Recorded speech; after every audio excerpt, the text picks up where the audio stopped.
Bien, ante todo, buenas tardes a todos y bendiciones.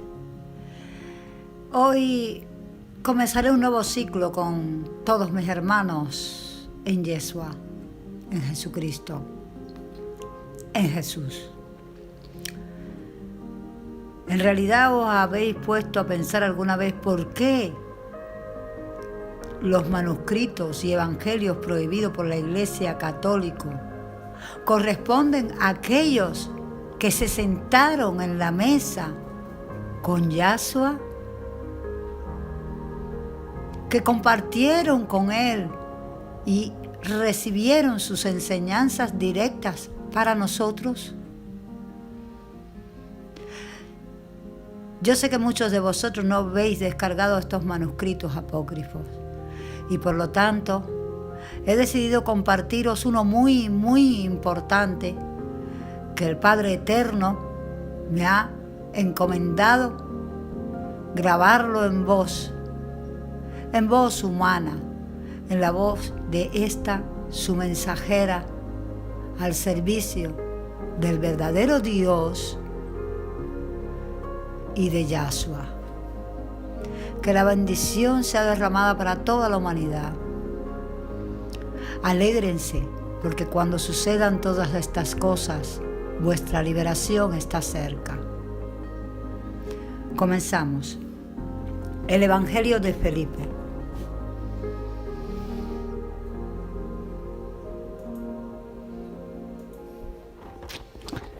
Traducido del ruso al español por Antón Tepli y Eduardo Jorquera Muñoz.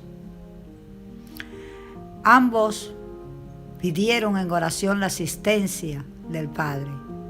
Este libro representa una traducción completa y competente del Evangelio escrito por el apóstol Felipe, un discípulo personal de Jesús el Cristo, de Yeshua. La traducción lleva los comentarios explicativos. En el Evangelio, Felipe puso énfasis en el aspecto metodológico del trabajo espiritual. El libro está dirigido a todos que aspiran a la perfección. Vladimir Antonov, 2008. El Evangelio apócrifo del apóstol Felipe, un discípulo personal de Jesús el Cristo, fue encontrado por arqueólogos en 1945 en Egipto. Este Evangelio contiene información muy importante impartida a Felipe por Jesús el Cristo. Se trata de las técnicas meditativas más altas que llevan a un guerrero espiritual a la morada de Dios, el Padre, la que se designa como la cámara nupcial por Felipe. En el Evangelio artísticamente se entretejen dos líneas de narración, la línea del amor sexual entre las personas y la línea del amor más alto a Dios. Cabe notar que el primero es considerado como el prototipo del segundo. El Evangelio está escrito en una lengua artística literaria y fue hecho en un estilo de parábola.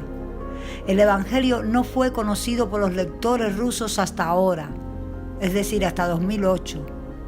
3 ediciones anteriores que fueron incluidas en las colecciones temáticas fueron preparadas por los traductores que no entendieron el significado del texto e intentaron simplemente traducirlo literalmente, de forma literal. Por consiguiente, las traducciones resultaron ser principalmente unas composiciones de palabras ininteligibles, no relacionadas entre sí. El trabajo de preparar esta edición fue hecho por el pedido y con la colaboración personal del autor de este Evangelio, con Felipe.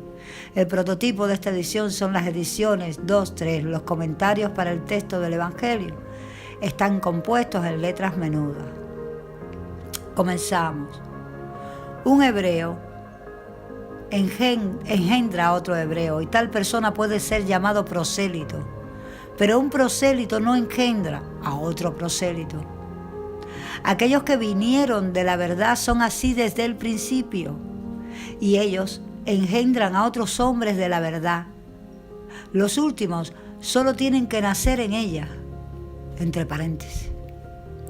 El prosélito es el que ha aceptado la fe. Aquellos que vinieron de la verdad son los que vinieron de la morada del Dios el Padre. Ellos son capaces de llevar a sus discípulos a aquella y darlos a nacer allí. 2. Un esclavo solo espera ser libre. Él no puede contar con heredar la propiedad de su amo. Pero el hijo no solo es un hijo, sino también un condueño de la propiedad del Padre. El Hijo del Dios el Padre, coesencial a Él, es un condueño de su propiedad. Hay aquellos que heredan lo perecedero. Ellos mismos pertenecen a lo perecedero. Por eso lo heredan. Aquellos que heredan lo imperecederos, ellos mismos son imperecederos. Ellos se vuelven los dueños de lo imperecedero y de lo perecedero. Las personas de lo perecedero realmente no heredan nada, pues ¿qué puede heredar un hombre perecedero? Pero si el que ha salido del cuerpo había heredado la vida verdadera, significa que él no está muerto, no es muerto, sino que vivirá. El que ha alcanzado al Padre gracias a sus esfuerzos de autoperfección hallará la verdadera vida después de la muerte de su cuerpo. Él se vuelve un condueño con el Padre en lo celestial y en la tierra. 4. Un pagano no muere en absoluto, pues nunca ha vivido, entre paréntesis, verdaderamente. Por eso no tiene sentido hablar de su muerte. Pero el que ha aceptado la verdad empieza a vivir y está en peligro de morir, pues él vive. Morir en este contexto significa desviarse del camino al Padre. Esta es la muerte espiritual que únicamente tiene importancia. Desde el día de la encarnación del Cristo, la prosperidad ha llegado a las ciudades, han revivido, la muerte se marchó.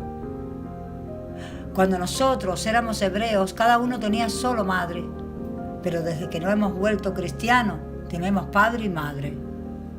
En la tradición judaica, Dios fue llamado el Padre y Jesús propuso a sus seguidores llamar Padre solo a Dios el Padre y no al Padre terrenal, es decir, al Padre biológico. Felipe dice que los verdaderos seguidores del Cristo hallaron en aquel momento al Padre verdadero. Y no solo Felipe, también lo digo yo. 7. Los que siembran en el invierno cosechan en el verano. El invierno es lo mundano, pero el verano es el otro eón. Que sembremos en el invierno en la tierra para que en el verano haya la cosecha. Por consiguiente, no debemos implorar el invierno de Dios, pues después del invierno sigue el verano. Si alguien intenta cosechar en el invierno, no cosechará, sino solamente arrancará los brotes.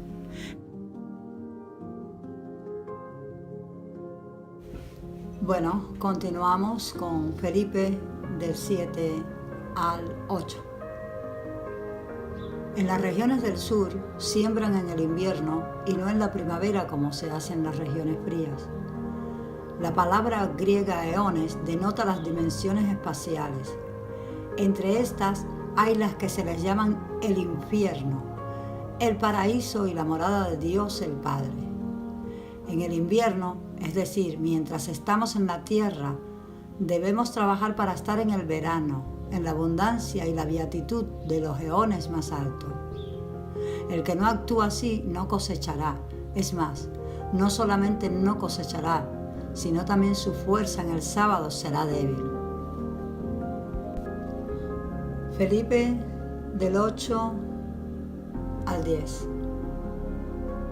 El que no trabaja para perfeccionarse en el transcurso de la reencarnación entera, no hallará para sí ningún fruto bueno después de esto. Felipe simboliza el periodo asignado para tal trabajo con las imágenes de un invierno y una semana laboral. Después llega el tiempo del descanso, verano, sábado. El sábado es un día de descanso entre los judíos. 9. El Cristo vino a desempeñar a algunos, a liberar, a salvar. Él desempeñó a los que eran extraños, habiéndoles hecho suyos. Y después Él separó del resto a los suyos, a aquellos que Él desempeñó por su voluntad. Él se predestinó a sí mismo para el camino del servicio sacrificial, cuando quiso. Y no solamente cuando se reveló a las personas, sino que desde el día de la creación del mundo, Él se predestinó a sí mismo. Él fue encarnado y cuando quiso se retiró. Él ha estado entre los bandidos y fue capturado como un prisionero. Él se liberó y también salvó a los que tenían fama de buenos y los malos. 10. La luz y la oscuridad, la vida y la muerte, los derechos y los izquierdos son hermanos uno al otro. Estos son inseparables, entre paréntesis, en las personas mundanas. Por eso entre ellas los buenos no son buenos y los malos no son malos. Y su vida no es una vida y su muerte no es una muerte. Fin de la primera parte del Evangelio de Felipe.